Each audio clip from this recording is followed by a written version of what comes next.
In the middle of the North Atlantic, where volcanoes rise from the sea and glaciers sprawl across the land, lies a nation of just under 400,000 people, a country that consistently ranks among the world's best in safety, equality, and quality of life, Iceland. Its story is one of endurance in the face of nature's extremes, of a people bound together by isolation, and of a modern transformation that has captured the world's imagination. For much of its history, Iceland was not the prosperous, environmentally advanced country it is today. Settled by Norsemen in the 9th century, the island's early communities depended on fishing, sheep farming, and subsistence agriculture. Harsh winters, volcanic eruptions, and limited resources made survival a constant challenge. In the centuries that followed, Iceland remained under foreign rule, first under Norway, then Denmark until 1944, when it declared independence in the midst of World War II. This was a bold moment in Iceland's history, and figures like Svein Björnsson, the first president, and Prime Minister Olafur Thors guided the young republic into a new era of self-determination. The post-war period brought rapid modernization. American and NATO presence during the war had already begun to link Iceland to the global economy, and fishing, particularly cod, became the backbone of the nation's prosperity. The Cod Wars with the United Kingdom, a series of confrontations from the 1950s to the 1970s, were not violent conflicts in the traditional sense, but they were pivotal. Iceland, led by Prime Minister Geir Hallgrimsson and others, extended its fishing limits to protect its waters and secure the livelihoods of its people. This move, though contentious internationally, ensured sustainable fisheries and reinforced Iceland's independence on the global stage. Through the latter half of the 20th century, Iceland steadily built a welfare system, offering universal healthcare, free education, and strong labor rights. The culture of equality was not just political rhetoric, it became embedded in society. Women played a central role in shaping modern Iceland.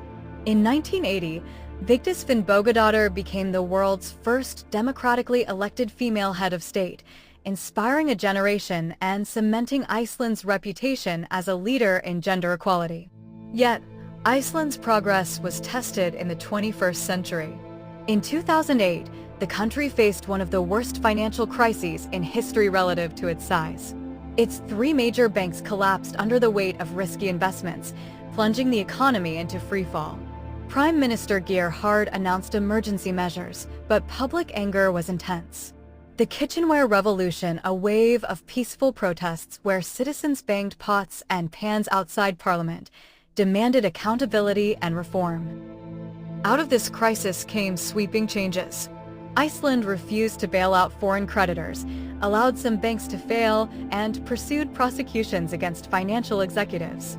The government restructured the economy, placed greater emphasis on regulation, and recommitted to its core industries, fishing, tourism, and renewable energy.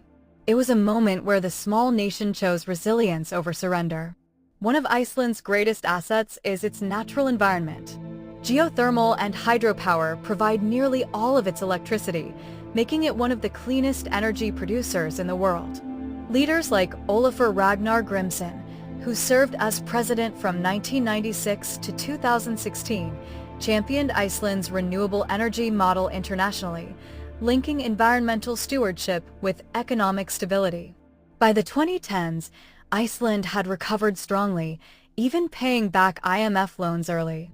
Tourism surged as travelers sought the country's waterfalls, black sand beaches, and the northern lights.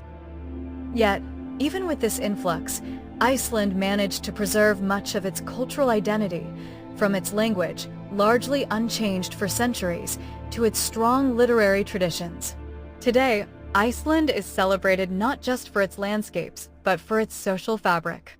It ranks among the top nations for gender equality, press freedom, and safety.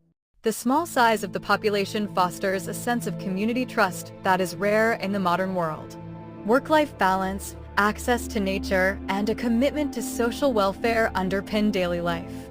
Figures like Katrín Jakobsdóttir, Prime Minister since 2017, continue to push for climate action, gender equity, and education reform, keeping Iceland's future aligned with its values.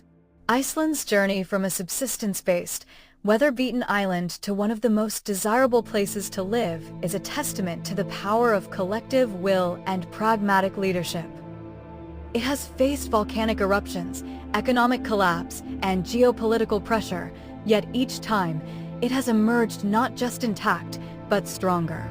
Its success is not the result of vast natural wealth like Norway's oil, but of careful stewardship of limited resources, social cohesion, and the belief that even the smallest nation can chart its own course. In Iceland, the land is harsh, but the life is rich. From the days of Viking settlers to the digital age, the people of this island have shown that prosperity is not only measured in money, but in equality, trust, and the freedom to live fully. And that is why, high above the cold waters of the North Atlantic, Iceland stands among the best places on Earth to call home.